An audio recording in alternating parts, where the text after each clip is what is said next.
Assalamu alaikum, sisters. How are you all doing? I hope you all are well and good. Welcome back to the channel. If you're new here, my name is Fatimah G, and if you're a returning sister, thank you so much for being here. I really appreciate you being here.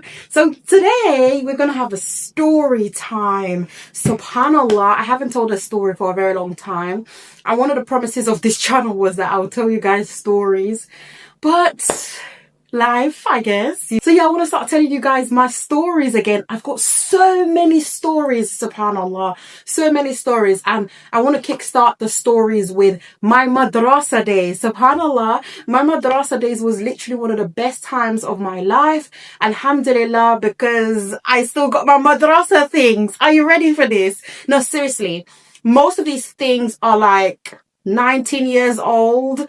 What do you call it? Yeah, 19 years old, literally. So for 19 years, I've kept all my madrasa things because it was such a special moment in my life. My madrasa was what set the foundation for me when it comes to Islam. Because when I moved from Sierra Leone to England, literally the first week I went to madrasa, you know, and from there I started learning about Islam straight away. Now, when I was in Sierra Leone, I did learn about Islam, obviously, but just the surface level and things like that, you know. I always knew I was Muslim. I always knew that I had to learn the Quran and learn about Islam, but I was just not interested when I was younger. And the reason being, the madrasas in Sierra Leone were very, very strict. Like, they used to beat you, like literally, they'll beat you down. And I didn't like that. So for me, the reason why I escaped madrasa in Sierra Leone was, one, I used to get beats at school. I used to get beats at home. And then on top of that, I'm going to get beats in the masjid. I'm like, la, la, la, la, la. So me and my sister, we used to not go. So we say Assalamu alaikum to my mom. I say, bye mama, we're going. Me and my sister, we never ever went. I was the gang leader. Like, obviously, I was the ring leader. So I'll tell my little sister, we're going to go to this place and that place and this place, and we're not going to go. Basically, we used to bunk madrasa. So what we'll do, we'll go to town. We'll be walking around town, doing silly stuff around town and everything. And then when it was time, we would ask an adult, for example, and be like, oh, what time is it? Like, when it was time to go home, basically. And the adult would tell us what time it is. And then we'll go home. And my mom would ask us, what did you do in madrasa? And then I'll be like, oh, nothing much. We just read this surah, and that was it. Big, big, big lies. We never went to madrasa. I don't think we even went once. The reason why we didn't even go in, because when we were going for the first time, we picked, we looked, and then we saw one boy getting battered. And we were like, no, this is not going to be our story. Now, did I regret that? Absolutely regret that. I wish I went and I got the floggings. Because I probably would have been a Hafiz al-Quran now. You know what I mean? I would have been a Hafiz al-Quran. But alhamdulillah for everything. Obviously, it's never too late to pursue that, you know, to become a Hafiz al-Quran, bi'idhnillah. So this was my first stages when it comes to madrasa and learning about Islam. And then when my mom discovered that we didn't like going to madrasa, my mom actually got a personal teacher for me. It was just me. And this brother used to come to our house. He was like a neighbor, or he came around the area every so often. And whenever he would come, he would actually come upstairs to our house and would teach me the Arabic alphabet. Literally, I still remember it vividly. I was probably like 9 years old or something like that, you know. And I remember how he used to teach me, and there was a song, like the way he sang Alif Ba Ta Tha to me, how I got to memorize it. I still remember it. I've taught it to my children, and my children absolutely love it, you know, subhanallah. So that was like the early stages of madrasa and everything. And then there was another madrasa that was much closer to where my grandma lived, like in a different area. The reason why I didn't go to this madrasa, because I didn't feel like I fit in. Like, there was just the kids that used to go there, I would say they were more like a, for lack of better description, upper class kids. And they always kind of like, I felt like they would look down on me, even though my dad was affiliated with this group of people. My dad knew them very, very well, but I just felt like I didn't fit in because I didn't live the life that they lived. Because when I was living with my grandma, we were poor, so I lived a poor lifestyle. So I thought like I couldn't fit in with these kids, so I didn't go. But it was always so beautiful to see these kids learning about Islam, reading the Quran and everything. And what they used to do, subhanallah, every so often as a form of celebration, because these kids were working so hard, they were memorizing the Quran so well, they used to do something called Ya Allah Azza wa Jal. First of all, it was called Ilekel. This is a different, Ilekel. They call it Ilekel because most of these people around this area, they were like descendants from Nigeria, hence why it's called Ilekel. Because even Nigerians call it Ilekel. When I found out it was called Ilekel in Nigeria, like in the Yoruba people, I was like, what? Makes sense because my descendants are Nigerians kind of thing. So anyways, every so often when they would be so exceptional, these kids will wear like all white, they'll have like gifts and everything, and they used to call it, I'm sorry, I'm not going to say this correctly, they used to call it buniyim. Oh Lord, I know I'm not saying it correctly, but it's I don't know, that's what I used to hear anyway. They used to say, oh, we've got buniyim. Basically it was like where all the kids who have worked so well will come together and they will do like some sort of presentation. They will read Quran, they will read some hadiths and things like that, and everybody around the area will come and look at these kids read Quran and support them and celebrate basically. And I really wanted to be part of that, but I just couldn't because I was poor. And the thing is, because being poor, I had to do a lot of chores, a lot of things. So I didn't have time to go to Ilekel. My auntie didn't send me to Ilekel. My grandma didn't send me to Ilekel, even though my dad had told them that, oh, let Fatima go Ilekel, blah, blah, blah. She doesn't have to pay.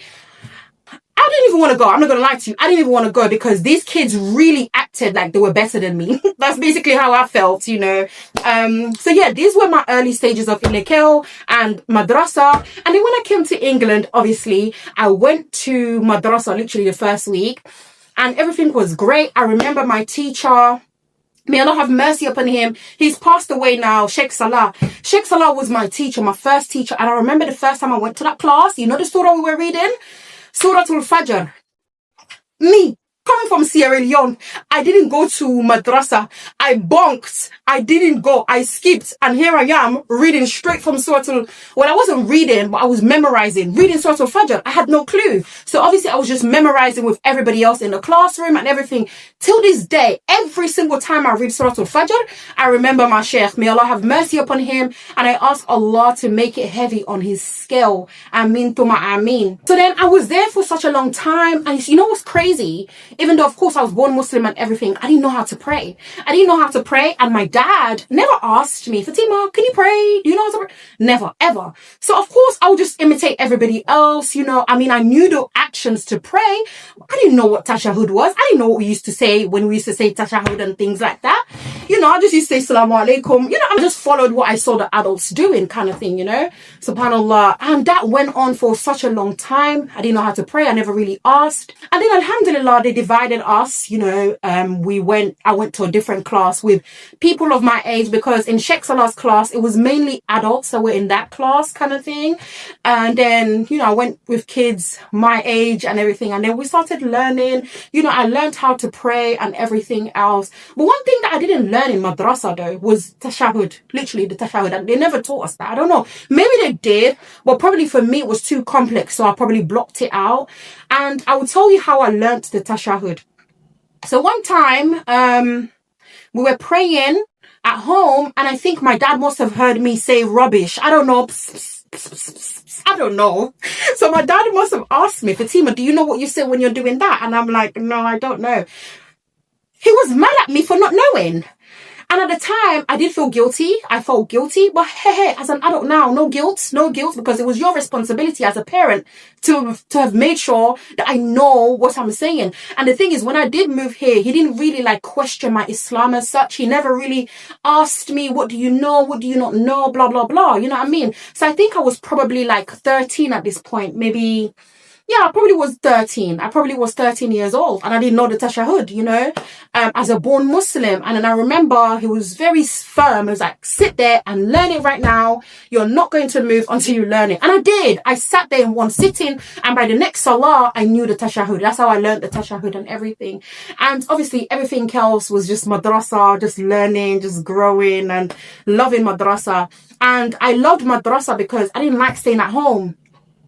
I'm still like that. Anyway, I like to be outside. I like to go for a walk and everything. But when I was younger, we didn't do no walks. We didn't do nothing. So for me, any excuse to be out of the house was great. So madrasa was kind of like, not an excuse as such, but for me, it was like, okay, I don't have to be at home kind of thing, you know. And my teachers were so amazing, you guys. Allahumma barik. There was one teacher in particular, Sheikh Abbas. Sheikh Abbas was such an amazing teacher. He taught me a lot of Islamic studies. And I feel like the reason why I was able to thrive in Sheikh Abbas's class is because there was not many of us in the class. There was definitely less than 10 of us in the class, you know. And of course, when there's less students in the class, you learn more, especially if you want to learn. And I wanted to learn, and I liked Sheikh Abbas. And you know, when you like a teacher, next week, when you come, you've memorized the surah that he was trying to teach you the previous week. That's exactly how it was for me. So he would teach me one surah today. By next week, I know it. And then we'll learn the new one by next. I basically wanted to be a teacher's pet, you know. And he kind of noticed that. So because he noticed that, he did focus on me a little bit more, whilst the other kids used to just mess around and play around. And I became a victim of that playing around because I didn't want to be teacher's pet as such. You know, I didn't want people to start saying, oh, Fatimah, da, da, da, da.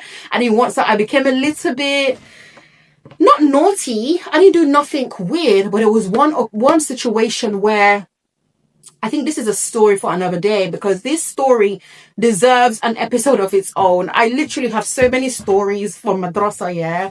Literally. So, yeah, Sheikh Abbas was just such an amazing teacher. And then I had another teacher as well, Allahumma barik. You know, this teacher has not aged at all in the last 20 years or 22 years that I've known this teacher. And this teacher was just so amazing, so supportive, so encouraging. Allahumma barik. I'm sure he wouldn't mind me saying his name. Sheikh Yusuf. Sheikh Yusuf was such an amazing teacher of mine. I remember he really, really supported me and was just kind. To this day, Sheikh Yusuf is kind. Like, he recognizes me because of my kids, you know. If I see him on the road, I'm like, Asalamu alaikum, you know, I always greet him and stuff like that. And then he will look around and then he will notice it's me, because obviously now I'm all covered up and stuff because of my kids, because my kids know him. Because I always tell my kids, you know, Sheikh Yusuf was my teacher. Sheikh Yusuf was so kind to me. Sheikh Yusuf was such a good, so he you know, he jokes around with my kids as well and stuff like that. So he recognizes my kids, you know. And what else? There was another teacher of mine, two teachers of mine that made a huge impact, right? So there was one stage, like I said, I have to do different parts of this story. There was one stage where my dad demoted me to the 6-year-olds and 7-year-old class. He didn't want me to be in the teenage class anymore. It was because of a mistake I did. I have to tell that story in a different thing though. I certainly made a mistake. I'll own up to it, because what I did, I should not have done it in the masjid. But bear in mind, remember what I just said to you, because I was kind of trying to be like a teacher's pet, and obviously the teacher paid a lot more attention to me than the other kids. I did something basically to kind of like be a bit naughty. I have to tell you guys, okay? So if you want a part 2, let me know, and then I'll tell you that story for part 2. So because of that incident that happened, right, my dad demoted me to the 6-year-olds and the 7-year-olds. I'm probably 5-year-olds. You know, he didn't want me to be with the teenagers no more. I think at this point I was probably like maybe 14 or something like that. If I was 15, maybe, I don't know. I don't think I was 15. I think I would say 14. Okay, I would say 14. Imagine a 14-year-old with a 6-year-old and a 7-year-old and everything. So it was kind of awkward for me. I didn't really like it. But again, this class was a very small class as well. There was probably like maybe 6 or 7 of us in this class, you know. And our teacher was Sheikh Fofana. Oh, he was like the best teacher ever. And even thinking about it is just making me so emotional. I have never met somebody so patient like this teacher. He was just so patient the way how he taught us. The thing is as well, Sheikh Fofana was, his kids were in the class as me as well. So it was just so amazing, alhamdulillah. He was just so patient in the way he taught us. And just kind, overall kind, Allahumma barik. I will never ever forget being in his class. And then sometimes, I don't know, something happened and then Sheikh Fofana stopped teaching us. And then actually a family member who I actually discovered later on that we were actually family. I knew we were related because, you know, like Sierra Leoneans, Africans were always related somehow. But everybody's uncle. If you're old enough, you're older than me, you're uncle.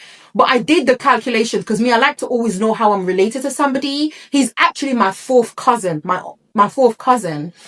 Because his dad and my grandma are first cousins. So if they're first cousins, is it 4th cousins? Yeah, if they're first cousins, right? that makes him and my dad, oh yeah, okay, so he's my third cousin then. So he's my third cousin. And he was our teacher. He was really, really kind as well, very patient. And I just loved how encouraging these teachers were and how much impact they made in my life. I feel like the impact they made in my life was so strong that I promise you, I've got all my madrasa work and I'm going to show you guys. I'll obviously do up close, yeah. I still have the things that they taught, well, most of them, I'm pretty sure over the years, I got rid of some. I decided to put all my work in a folder. I can't explain to you why I did this. I don't know why. Maybe because I always wanted to go back to it and look through them again. Or maybe it could be because obviously some of them got Arabic, some of them got verses from the Quran. And obviously in Madrasa, one thing they always teach you is never to dispose anything that has the words of Allah on, you know, so I didn't want to just throw them away. I think that could be the reason. But now you guys don't even understand how useful these are, because guess what? I'm going to use the same things that my teachers taught me with my children. I'm absolutely going to start teaching them this. I always knew I had these, but they were not useful at the time. But now I've got a 9-year-old, a 7-year-old and a 4-year-old. So now is the best time to start teaching them some of the things that I learned in Madrasa. You know, Alhamdulillah, thank Allah for everything. I thank Allah for Madrasa days, because definitely for me, Madrasa definitely set the foundation for me. I didn't really learn Islam at home at all. Having Madrasa definitely made a very big difference to me. Alhamdulillah, I'm so grateful. And, you know, I just want to big up my dad, who was my Uber driver, who used to just drive us to Madrasa and everything, you know, Alhamdulillah. But then when my dad left, obviously I started taking the bus. I still continued going to Madrasa, you know, because, you know, I didn't go to Madrasa because my dad wanted us to go. I didn't go to Madrasa because every Sunday my dad's like, everybody, no. Because I actually loved Madrasa. I actually enjoyed going there. I actually enjoyed learning. Hence why I still got stuff from 20 years ago. And I've kept it so well, subhanAllah. All these books, all of these things were things I did, you know, 20 years ago. I kept it all because, I don't know, I guess, I can't explain to you why I kept these books. I can't. I don't know. I actually can't explain. And I got my certificates. There was actually a folder where I actually put all my certificates as well.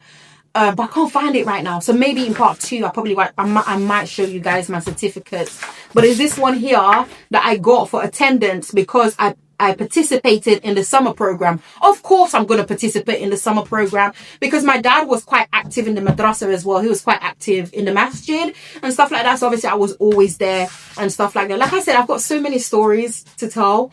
So if you guys are interested, say part 2, okay? And then I'll tell you guys. So yes, alhamdulillah, with me, I'm so grateful that I had a positive madrasa experience. I know a lot of born Muslims probably don't have the same story as mine because some madrasas were very, very strict. Some madrasas, you know, the kids didn't really learn properly as such, you know, and they just were not interested. But I was definitely interested. I wanted to know more. Only negative things about madrasa, but for me, alhamdulillah, the positives outdo the negatives.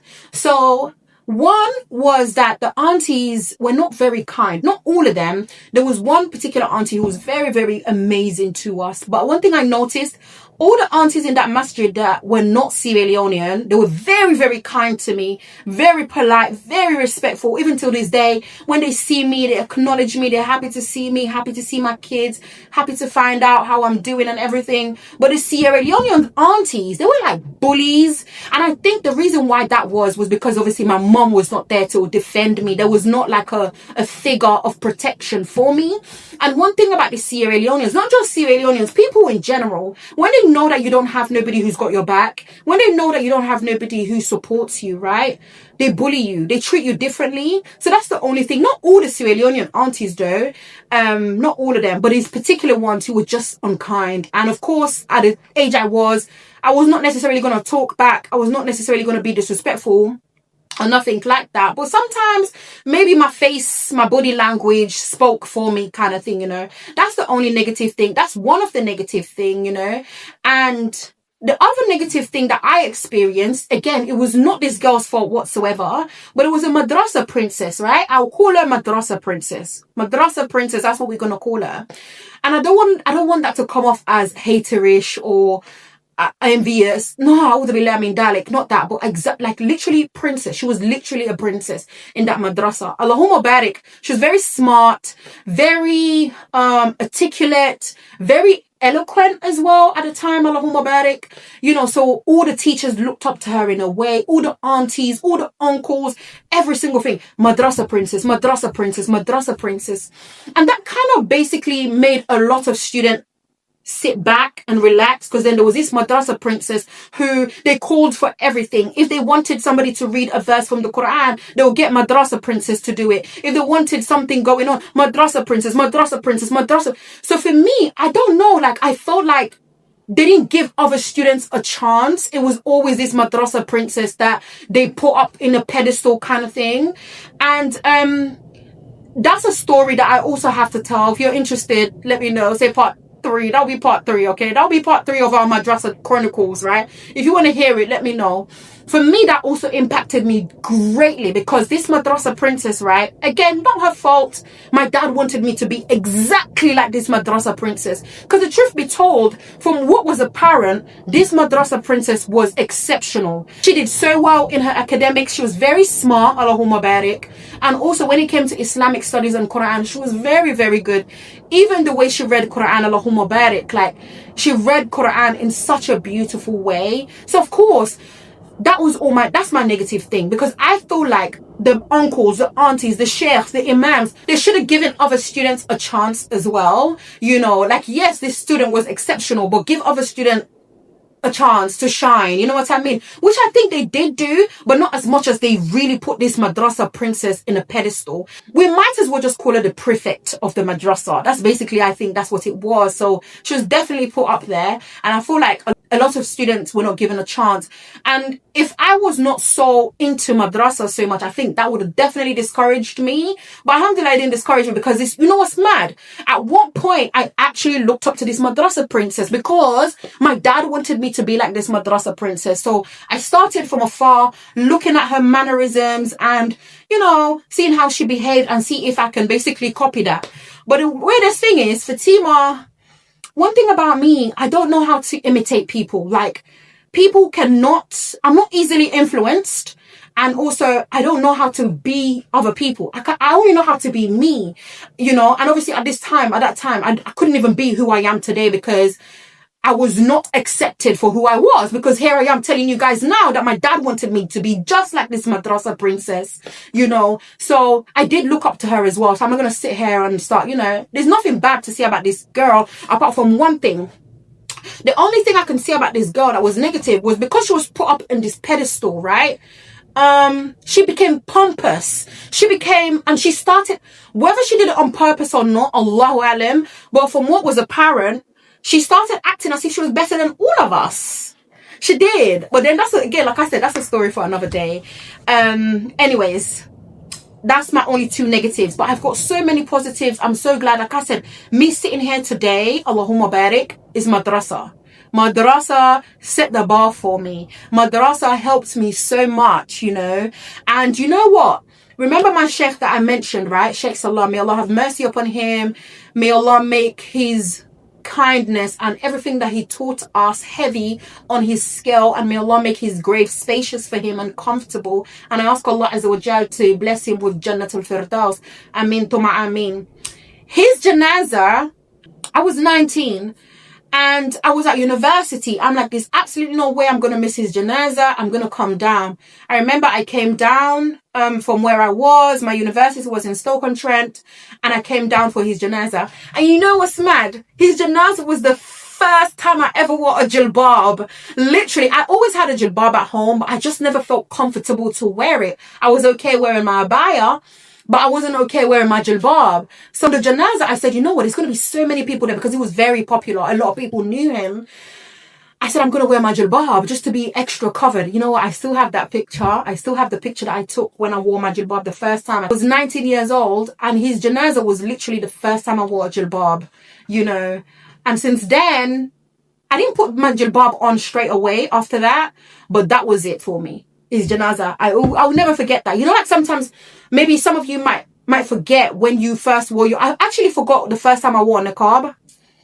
Actually, hold on a minute.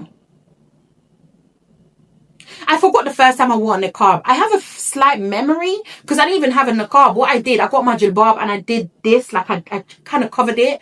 But I don't remember what made me wear my niqab the first time, kind of thing, you know. And obviously, eventually, a friend of mine basically influenced me in a positive way to wear my niqab, kind of thing. But I don't remember the first time I wore a niqab for the first time. I don't remember, actually. But anyways, I think I've yapped too much. So I just want to round this up and just be like, you know what? Alhamdulillah for Madrasa. I thank Allah for absolutely everything. I thank Allah for I thank my dad for taking me there, really and truly. He was very active there as well. So of course he was going to go and everything like that. And one thing that I do have to say though, we shouldn't depend on Madrasa to teach our children, especially in this day and age, our children Islam. We should also teach our children Islam at home. It's very, very, very, very important. We set the foundation at home first and then Madrasa just do like the surface level. You understand what I'm trying to say? You know, and for me, I think the reason why I paid so much attention, the reason why I still got my Madrasa stuff was because I loved it. Look, this was from 2007, and this was Arabic. We were practicing Tanween.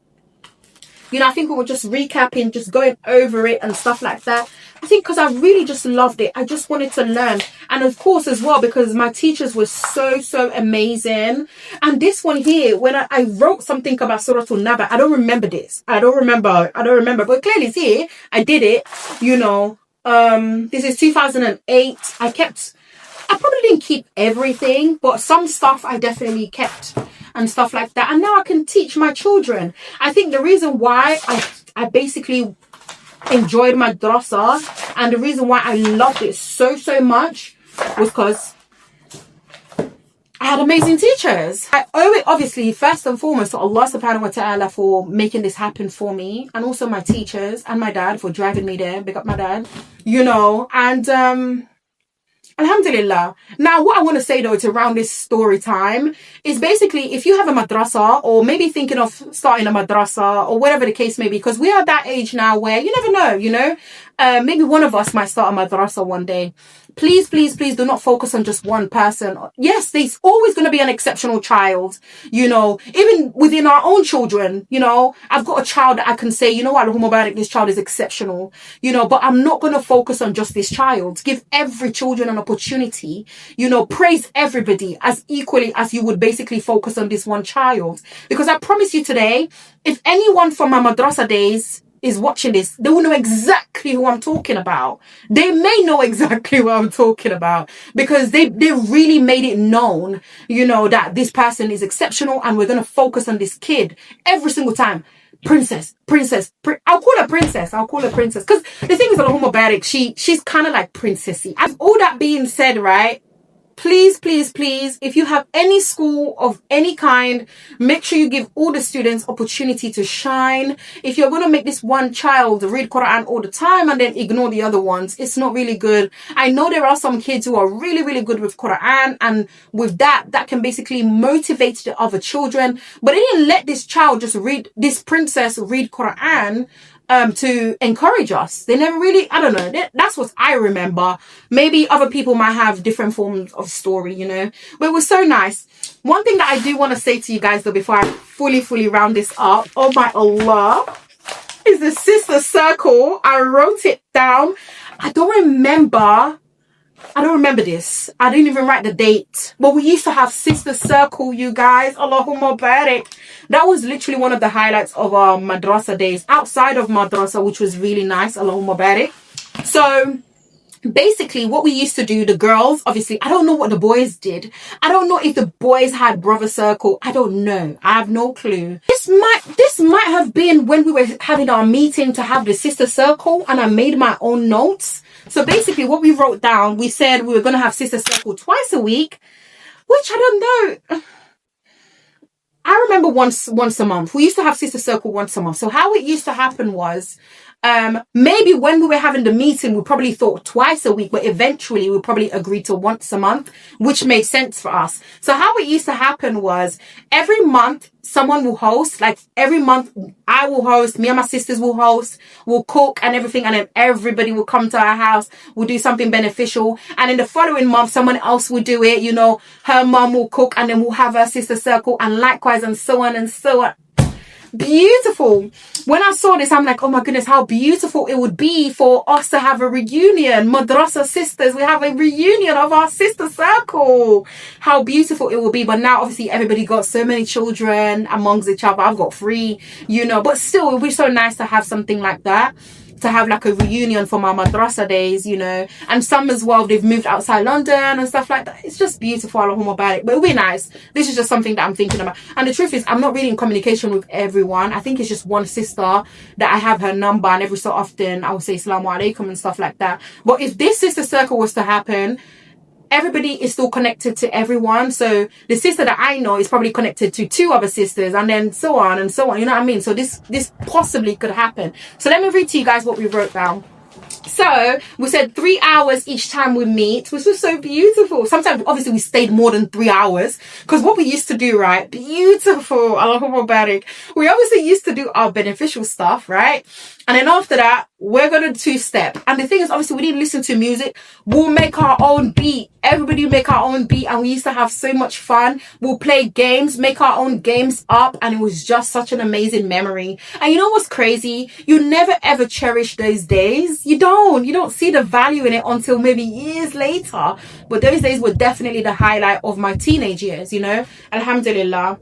And then we wrote down, we'll do talks and presentation by each sisters. So obviously everybody will go around and, you know, do a presentation or a little talk on the topic that we've chosen. So say, for example, the topic is Iman. Everybody's going to have something to talk about within that topic of Iman.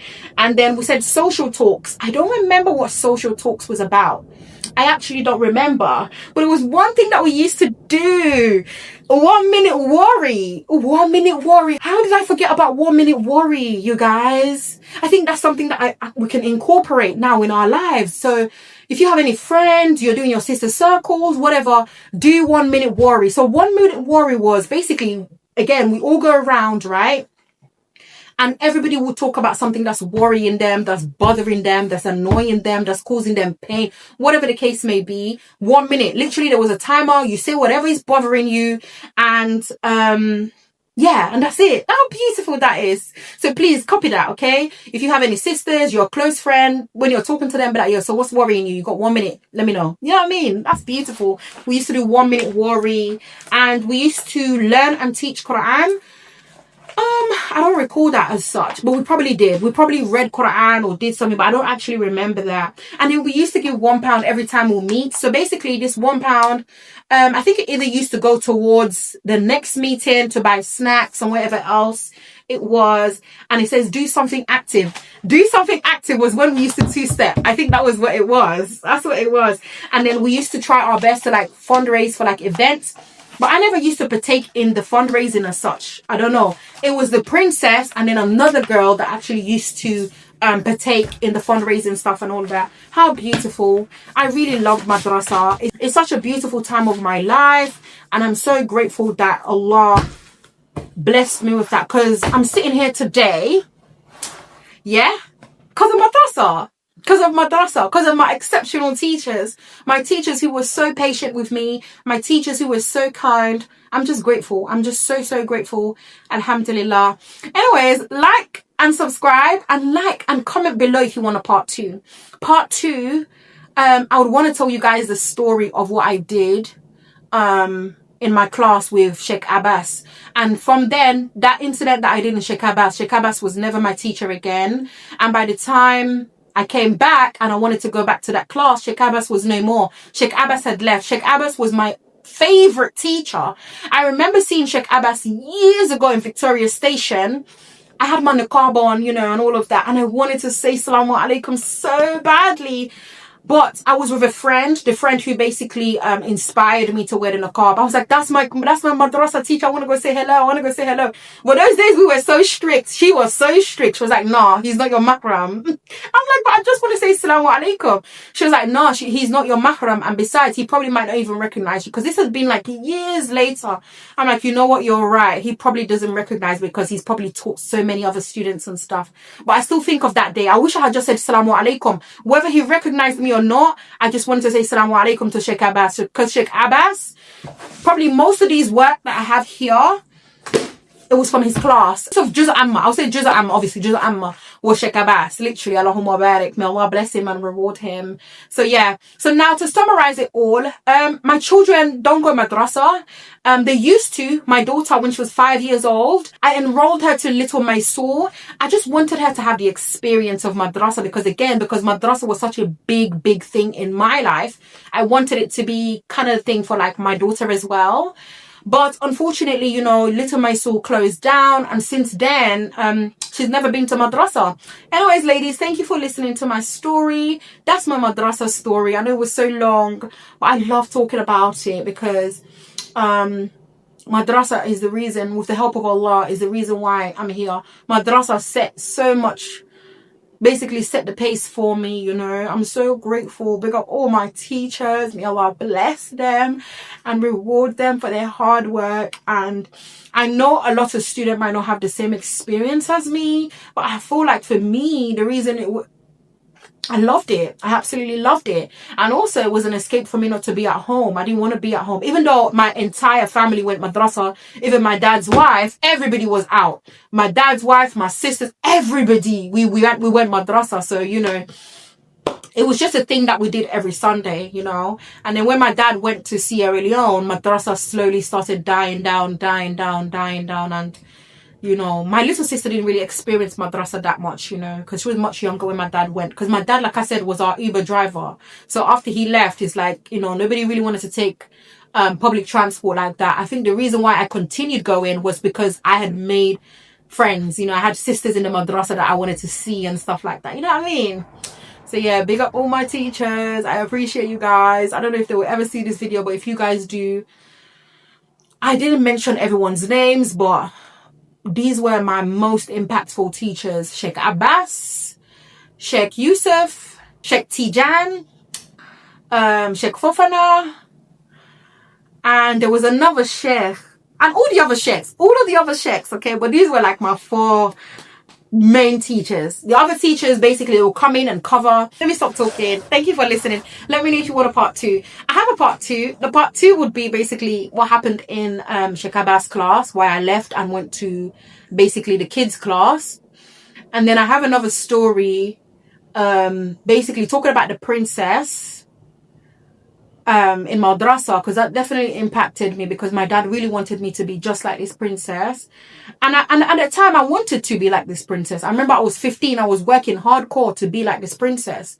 I remember my dad even used to take me to her house sometimes because he was so serious. He wanted me to be just like this princess.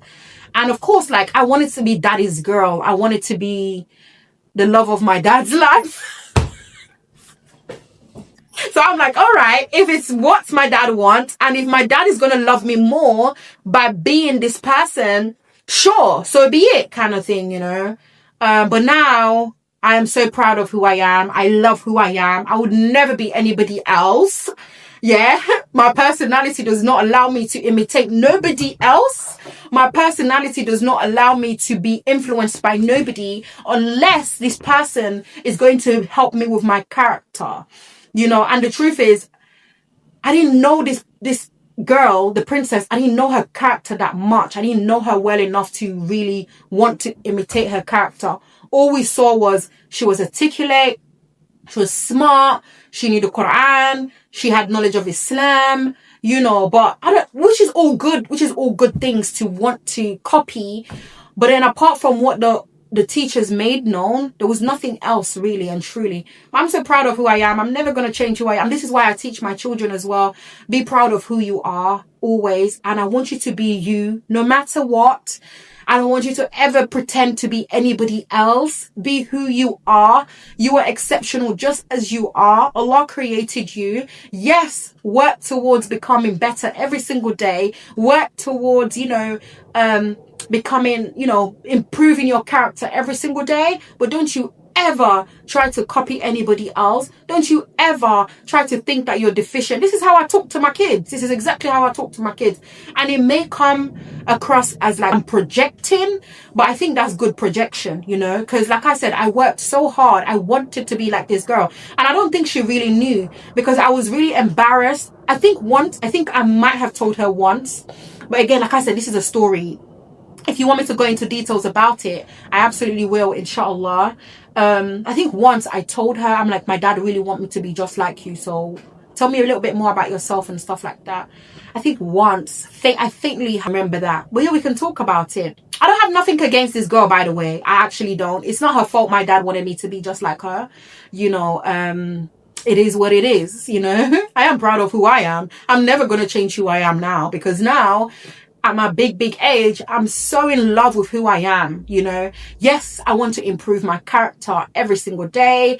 However, to think I'm deficient and try to imitate somebody else, absolutely not. Anyways, thank you for listening. I'll see you guys in the next video if you're interested in knowing, inshallah. Assalamu alaikum. Bye.